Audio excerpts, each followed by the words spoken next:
Hello everyone, let's continue with the Hindu vocab. The first word is narrative. देखिए, narrative का मतलब होता है, नैरेटिव होता है एक स्टोरी जो आप लिखते हैं या किसी और को बोलते हैं, यूजुअली इन ग्रेट डिटेल, उसे नैरेटिव कहा जाता है। तो इसका सिनोनिम क्या हो जाएगा? क्रोनिकल। आप इसे अपने सेंटेंस में यूज कर सकते हैं। He laces his narrative with a great deal of irrelevant information. The next one is propaganda. देखिए, प्रोपेगेंडा ना, ये कोई ना इन्फॉर्मेशन है या आइडियाज है जो कि जनरली सच नहीं होता या तो बड़ा चढ़ाकर बोला जाता है ताकि आप ना सपोर्ट गेन कर सके अपने पॉलिटिकल लीडर के लिए या पार्टी के लिए। उसे हम प्रोपेगेंडा कहते हैं। यानी कि राजनीतिक नेता दल आदि के लिए समर्थन जुटाने में प्रयुक्त असत्य या अतिशयोक्तिपूर्ण जानकारी और विचार, उसे हम कहते हैं प्रोपेगेंडा। तो एक तरीके का एडवर्टीजमेंट हो गया, तो आप इसे अपने सेंटेंस में यूज कर सकते हैं। He was accuse of spreading propaganda. The next one is apparently. देखिए, अपेरेंटली का मतलब होता है जो भी चीज़ एविडेंट है या ऑब्वियस है ना, उसे ही अपेरेंटली कहा जाता है। तो आप इसे अपने सेंटेंस में यूज कर सकते हैं। Apparently you have done a lot of work. The next one is clamour. Clamour का मतलब होता है चिल्ला चिल्ला कर, जोर जोर से या गुस्से में सब कुछ हम मांगते हैं ना, उसे क्लैमर कहा जाता है। तो हमें कुछ मिलता भी नहीं उसके बाद, तो आप इसे अपने सेंटेंस में यूज कर सकते हैं। There was a clamour of voice outside the office. और इसका सिनोनिम क्या हो जाएगा? रोर। एंटोनिम क्या हो जाएगा? Murmur. The next one is proscribe. देखिए, प्रोस्क्राइब का मतलब होता है जब किसी चीज़ की मनाही हो जाती है ना, उसे प्रोस्क्राइब कहा जाता है, यानी कि टू नॉट अलाउ समथिंग। तो इसका सिनोनिम क्या हो जाएगा? फॉरबिड। एंटोनिम क्या हो जाएगा? परमिट। आप इसे अपने सेंटेंस में यूज कर सकते हैं।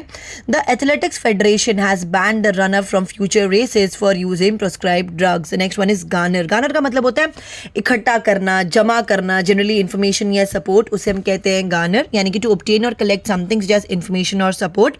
तो इसका सिनोनिम क्या हो जाएगा? कलेक्ट। एंटोनिम क्या हो जाएगा? डिस्पर्स। आप इसे अपने सेंटेंस में यूज कर सकते हैं। And they would have to garner at least 3% of the parliamentary vote to receive state funding. The next one is adverse. Adverse का मतलब होता है किसी चीज़ को ना मुश्किल बना देना किसी के लिए, उसे हम ना एडवर्स कहते हैं। यानी कि making something difficult for somebody, यानी कि प्रतिकूल। तो इसका सिनोनिम क्या हो जाएगा? अनफेवरेबल। एंटोनिम क्या हो जाएगा? फेवरेबल। आप इसे अपने सेंटेंस में यूज कर सकते हैं। So far the drug is thought not to have any adverse effects. Next one is exaggerate. इसका मतलब होता है किसी चीज़ को ना बढ़ा चढ़ाकर बोलना, उसे हम कहते हैं एग्जैजरेट। यानी कि to make something seem larger, better, worse etcetera than it really is. तो इसका सिनोनिम क्या हो जाएगा? एक्स्ट्रावेगेंट। एंटोनिम क्या हो जाएगा? मॉडरेट। आप इसे अपने सेंटेंस में यूज कर सकते हैं। Don't exaggerate, it wasn't that expensive. मतलब इतना भी बड़ा चढ़ाकर मत बोलो, उतना भी महंगा नहीं था। The next one is disclaimer. Disclaimer का मतलब होता है it is a statement that rejects a legal claim. आप इसे अपने सेंटेंस में यूज कर सकते हैं। There is a disclaimer throughout the official document. The next one is fictional. Fictional का मतलब होता है, देखिए, जो चीज़ सच में नहीं है, ठीक है, ये सिर्फ काल्पनिक है। जैसे कि आप सीरियल देखते हैं या मूवी देखते हैं तो उसमें कुछ कुछ कैरेक्टर्स होते हैं जो हमें बहुत अच्छा लगता है, मगर वो फिक्शनल है ना, रियलिटी में वो एग्जिस्ट ही नहीं करता, ये सब काल्पनिक है, इमेजिनरी है, तो उसे फिक्शनल कहा जाता है। तो इसका सिनोनिम क्या हो जाएगा? इमेजिनरी। एंटोनिम क्या हो जाएगा? रियल। आप इसे अपने सेंटेंस में यूज कर सकते हैं।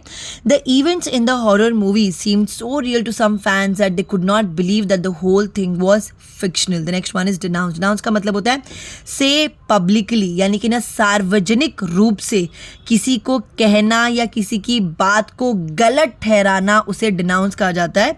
या तो जब सार्वजनिक रूप से ना किसी की तीव्र तरीके से निंदा की जाती है ना, उसे भी हम डिनाउंस ही कहते हैं। तो इसका सिनोनिम क्या हो जाएगा? कंडेम। एंटोनिम क्या हो जाएगा? अप्रूवल। आप इसे अपने सेंटेंस में यूज कर सकते हैं। The letter called for civil rights but did not openly denounce the regime. The next one is undisguised. देखिए, इसका मतलब होता है used specially about a feeling clearly shown and not hidden from other people. देखिए, disguise का मतलब क्या होता है? छुपा हुआ, जो कि आपको नहीं पता चलेगा। तो अनडिस्गाइज क्या हो जाएगा? जो कि क्लियर है, जो कि आपको दिख रहा है, जो कि स्पष्ट है, उसे हम कहते हैं अनडिस्गाइज्ड। तो इसका सिनोनिम क्या हो जाएगा? ओपन। एंटोनिम क्या हो जाएगा? इनकॉम्प्रिहेंसिबल। आप इसे अपने सेंटेंस में यूज कर सकते हैं। There was undisguised contempt in his voice. The next one is stoke. Stoke का मतलब होता है to make people feel something more strongly, यानी किसी प्रवृत्ति, भाव आदि को बढ़ावा देना, उसे हम स्टोक कहते हैं। तो इसका सिनोनिम क्या हो जाएगा? एक्सेलरेट। एंटोनिम क्या हो जाएगा? डिमिनिश। आप इसे अपने सेंटेंस में यूज कर सकते हैं। He is been accused of stoking up racial hatred in the region, यानी कि ना भड़काना लोगों को, उसके भी हम स्टोक ही कहते हैं। The next one is overturn. Overturn का मतलब होता है to officially decide that a decision is wrong and change it, यानी कि कानून की दृष्टि से गलत पाए गए निर्णय को उलट देना या बदल देना, उसे ही हम ओवरटर्न कहते हैं। तो इसका सिनोनिम क्या हो जाएगा? रिपील। एंटोनिम क्या हो जाएगा? अप्रूवल। आप इसे अपने सेंटेंस में यूज कर सकते हैं। but a senior minister can overturn that order. The next one is evoke. Evoke का मतलब होता है to produce a memory, feeling etc. in somebody, यानी किसी में स्मृति, अनुभूति आदि को जगाना, उसे हम evoke कहते हैं. तो इसका सिनोनिम क्या हो जाएगा? arouse. एंटोनिम क्या हो जाएगा? calm. आप इसे अपने सेंटेंस में यूज कर सकते हैं.